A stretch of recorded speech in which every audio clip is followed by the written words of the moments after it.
Every time Max Verstappen's car steps out of line, you are watching something your own eyes are too slow to see. Because by the time the slide appears on your screen, he has already fixed it about half a second ago inside his head. We have all watched it happen. The rear of his car snaps sideways through a fast corner, the kind of moment that would end most drivers' laps. And somehow the car just gathers itself back up and fires out the other side as if nothing happened. And the explanation everyone reaches for is the obvious one: reflexes. Superhuman hands. Verstappen just reacts faster than everyone else. That explanation is wrong. And once you understand why it's wrong, you'll never watch him the same way again. And there's a detail hiding in plain sight in every one of those clips, one small thing that gives the entire secret away, and almost everyone looks straight past it. I'll point it out before the end. Let's start with what Oversteer actually is, because it's the villain of this entire story. Oversteer is when the rear of the car loses grip before the back end steps out and tries to overtake the nose. To almost every human being who has ever sat in a car, that sensation is pure fear. The car is spinning, and your instinct is to freeze. For a racing driver, it's the difference between a clean lap and a highlight reel of them facing the wrong way in the gravel. So the natural assumption is that Verstappen is simply the fastest in the world at catching that slide. Quick hands, quick corrections. Case closed. Except here's the problem with that whole idea. If you actually react to a slide, if you wait to feel the rear let go, and then move your hands, you have already lost it. This isn't opinion, it's physics. At the speeds and the loads a Formula One car generates, the rear can swing past the point of no return in a fraction of the time it takes a human nervous system to notice, decide, and respond. Pure reaction is always too late. The car is faster than your reflexes will ever be. And you can prove this to yourself. Watch any amateur driver on a track day the first time the back of the car snaps on them. There's a horrible little delay the car moves, their brain catches up, and only then do the hands start turning, by which point the slide has doubled and they're a passenger. That delay is human. It's baked into all of us. It is the single hardest thing to remove from a driver. And it is the thing that separates the good from the truly great. So, if it isn't reflexes, what is it? Hold that question, because the real answer is the entire secret, and it changes everything. Here's what's really happening. Verstappen is not reacting to the slide, he is correcting a slide that hasn't started yet. Let me say that a different way, because it sounds impossible the first time you hear it. The very best drivers in the world don't wait for the car to move and then respond. They feel it coming through the steering, through their body, through tiny changes in how the car is loading up as they turn in and they begin the correction before the rear has actually gone anywhere. By the time you and I see the car step out on television, the save is already in motion. The hands you're marveling at aren't fast, they're early. Engineers have a name for these two different worlds.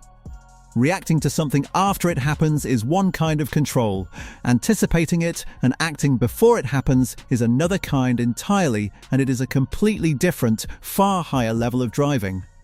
Verstappen lives in the second world almost permanently. He is not driving the car that exists right now, he is driving the car that is about to exist half a second into the future. So what is he actually feeling that lets him do that? This is the part that never shows up on a broadcast. Long before the rear ever slides, the car is talking to him. The steering wheel goes subtly light in his hands as the front starts to bite and the rear starts to unload. He feels the weight of the car shift through his hips and his spine as it transfers from one side to the other. He hears the pitch of the tires change at the exact instant they move from gripping to sliding.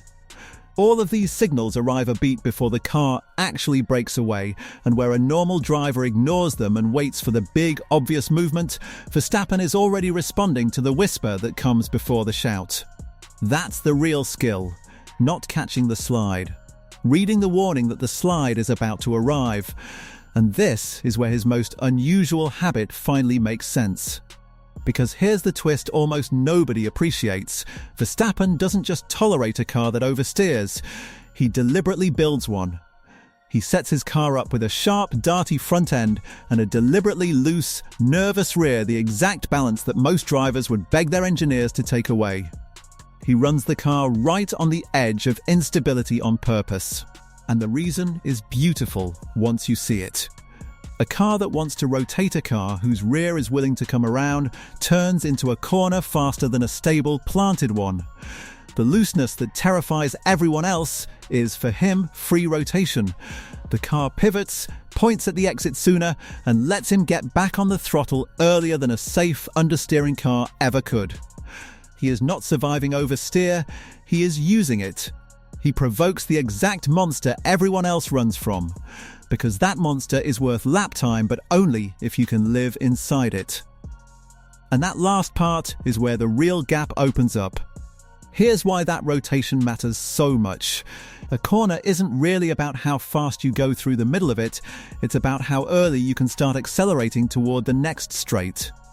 Every fraction of a second earlier, you can get to full throttle, you carry that extra speed all the way down the following straight, where it compounds. Verstappen's loose rear lets him snap the car's nose toward the exit, while everyone else is still waiting for a stubborn front end to finish turning. He gets to the throttle first. And over a full lap, over a full race, that tiny head start at every corner exit is the difference between winning and watching. If this is making you see Verstappen's driving in a completely new light, take 1 second to subscribe. This is exactly the kind of breakdown we do here every week.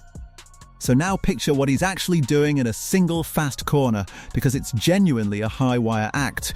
He turns in and the rear starts to slide, not by accident, but because he asked it to. Now he has to hold the car right there, at the exact edge where the rear is sliding, just enough to rotate the car, but not so much that it spins. That's not a single catch. It's a continuous, flowing balancing act, managed millimeter by millimeter with the steering and, above all, with the throttle. Too much throttle and the rear snaps around. Too little and the car straightens up and he loses the rotation he wanted. Think of balancing a pencil upright on the tip of your finger. You don't do it by making one big correction after it's already falling, by then it's gone. You do it with hundreds of tiny movements, constantly staying just ahead of it. That is what Verstappen is doing with an 800-kilo car at 200 miles an hour, corner after corner, for an entire lap. He isn't catching the car. He's continuously agreeing with it. And this explains the single most damning piece of evidence of all, the one that proves this is him and not the machine. The teammates. Over and over, Red Bull has put another driver in what is essentially the same car, set up around that loose, pointy balance, and watched them struggle to get anywhere near him. Gasly, Albon, Perez, talented drivers, some of them race winners, who found that a car built around Verstappen's appetite for a sliding rear was, in their hands, almost undrivable. The car didn't get slower for them. It got scarier. Because they were being handed a machine that constantly threatens to oversteer without the anticipation that turns that threat into a weapon. That's the proof. If this were just a fast car, they'd have been fast in it. Instead, the very thing that makes Verstappen extraordinary is the thing that broke them. So, is this something you can learn, or is it something you're simply born with? That's a genuine question, and I want your answer in the comments. Here's what we do know. That anticipation, that ability to feel a slide before it happens, isn't magic, and it isn't purely luck of birth. It's built from an absurd amount of time spent at the limit.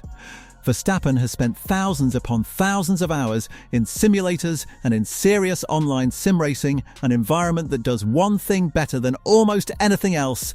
It lets you break the car away, over and over, until your brain builds a deep internal model of exactly how and when a rear end lets go.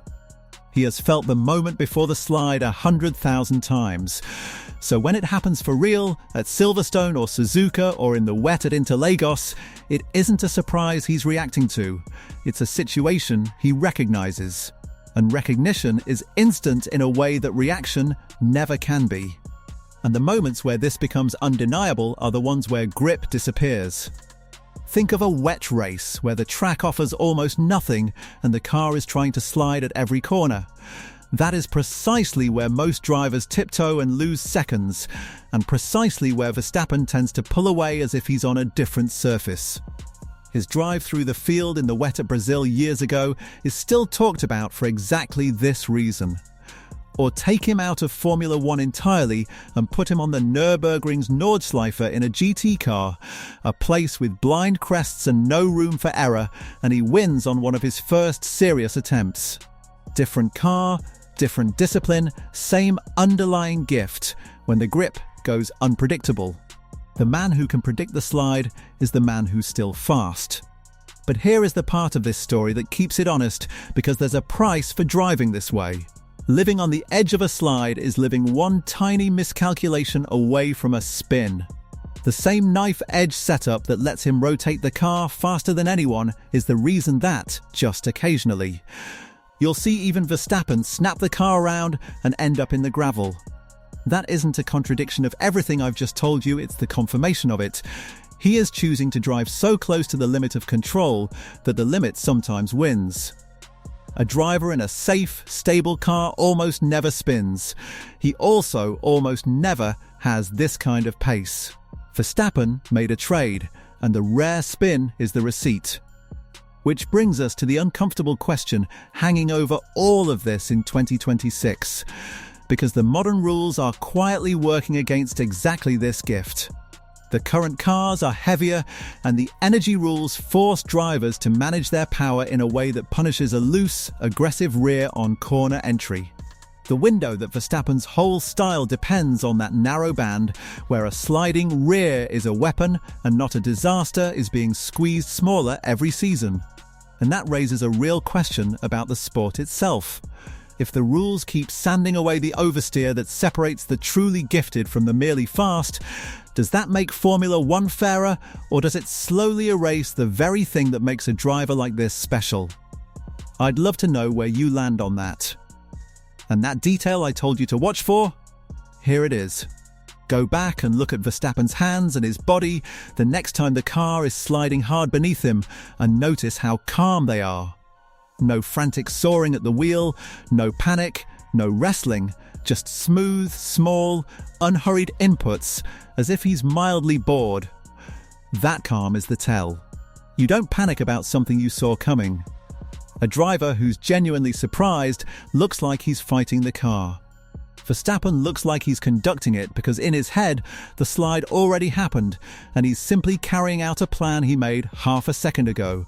The serenity is the proof that none of it was a reaction. Because when you strip it all the way back, what Verstappen does with Oversteer is the closest thing this sport has to a genuine sixth sense. He deliberately builds a car that wants to spin, drives it half a second in the future, and holds it at an edge that would terrify almost anyone else on the planet, not by catching the car, but by knowing what it's going to do before it does it. So the next time you see that rear step out and gather itself back up like it never happened, remember what you're really watching. You are not watching the fastest hands in F1. You are watching the earliest mind. The slide you just saw, he'd already answered it before it began. And to be fair, because this matters, he is not the only human alive who can do this. The very best drivers in history have all had a version of this anticipation. It's part of what made them great. And on their day, a handful of drivers on the current grid can dance on the same edge. That's why the honest title is better than almost anyone, not better than everyone. But what makes Verstappen stand out even in that tiny group is how far he pushes it, how deliberately loose he's willing to make the car, and how completely he seems to trust that he'll always be there to meet the slide. He doesn't just have the gift, he bets his entire lap on it, every single corner. So tell me in the comments who is the best you've ever seen at controlling a car on the edge, and does anyone come close to Verstappen for you? I read every reply. And if you want more deep dives into what actually makes the best drivers in the world great, subscribe and stick around, because this is what we do here, every single week.